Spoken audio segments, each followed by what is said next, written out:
നമ്മൾ roof work ചെയ്യുമ്പോൾ എന്തൊക്കെ ശ്രദ്ധിക്കണം എന്നുള്ളതാണ് ഇന്നത്തെ ഈ വീഡിയോയിൽ നമ്മൾ നോക്കുന്നത്. നമുക്ക് സ്ക്വയർ ട്യൂബ് 3 രീതിയിൽ ലഭിക്കും: GP, GI, MS. നമ്മുടെ വീടുകളിൽ ചെയ്യാൻ കൂടുതലായും GP ആണ് യൂസ് ചെയ്യുന്നത്. അതായത് നമ്മളെ എറണാകുളം തൊട്ട് നമ്മൾ തിരുവനന്തപുരം വരെ ഭാഗത്ത് കൂടുതലും GP ആണ് യൂസ് ചെയ്യുന്നത്. പിന്നെ വടക്കോട്ട് കൂടുതലും GI. വടക്കോട്ട് മീൻസ് നമ്മൾ കോഴിക്കോട് അല്ലെങ്കിൽ മലപ്പുറം അങ്ങോട്ടുള്ള സൈഡിൽ കൂടുതലും GI ആണ് യൂസ് ചെയ്യുന്നത്. ഇതിൻ്റെ ഡിഫറൻസ് എന്താണെന്ന് വെച്ചാൽ, GP എന്ന് വെച്ചാൽ 120 GSM പ്രോഡക്റ്റ്സ് ആണ്, കോട്ടിംഗ് ഉള്ള പ്രോഡക്റ്റ്സ് ആണ്. പിന്നെ GI ആണെങ്കിൽ 360 GSM ആണ്. GI മെയിനായിട്ട് ഇപ്പോൾ നമുക്ക് ടാറ്റ, അപ്പോളോ അങ്ങനെയുള്ള ബ്രാൻഡുകളെ വരുന്നുള്ളൂ. പിന്നെ GP ആണെങ്കിൽ നമുക്ക് അപ്പോളോ ഉണ്ട്, പിന്നെ ഒരുപാട് ബ്രാൻഡുകളുണ്ട്. കൂടുതൽ ലൈഫും അതിൻ്റെ ക്വാളിറ്റി എപ്പോഴും GIക്ക് തന്നെയാണ് ഉള്ളത്. പിന്നെ ഹെവി വർക്കെല്ലാം ഉപയോഗിക്കുന്നത് MS ആണ്. MS നമുക്ക് മെയിനായിട്ട് വരുന്ന കമ്പനി ടാറ്റ MS ഉണ്ട്, അപ്പോളോ MS ഉണ്ട്, അങ്ങനെ മെയിനായിട്ടുള്ള MS കമ്പനികളുണ്ട്.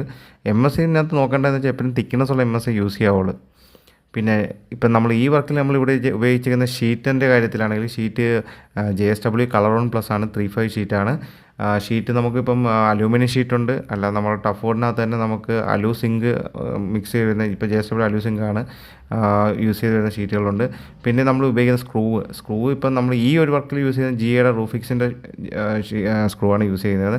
അത് സ്ക്രൂ ചെയ്തിരിക്കുന്നത് ഷീറ്റിൻ്റെ നമ്മൾ ആ കൊറിഗേറ്റഡ് ഇതല്ലേ, ആ പൊങ്ങി നിൽക്കുന്ന ഗ്രൂ, അതിൻ്റെ അകത്താണ് നമ്മൾ ചെയ്തത്. കാരണം ഇതിൻ്റെ ഗുണമെന്ന് വെച്ചാൽ നമുക്ക് ചോർച്ച ഇല്ലാതാക്കാം എന്നുള്ളതാണ്. ഇതുപോലുള്ള എന്ത് ടൈപ്പിലെ റൂഫിങ്ങിനും അതിൻ്റെ മെറ്റീരിയലും നിങ്ങൾക്ക് എന്നെ ബന്ധപ്പെടാവുന്നതാണ്. പിന്നെ നമ്മൾ ശ്രദ്ധിക്കേണ്ടതെന്ന് വെച്ചാൽ, നമ്മൾ വർക്ക് ചെയ്യുമ്പോൾ നല്ല ക്വാളിറ്റി ആയിട്ട് ചെയ്യാൻ നോക്കുക. കാരണം ഇത് നമുക്ക് ഒരുപാട് വർഷം നിൽക്കാനുള്ളതാണ്. Thanks for watching my video.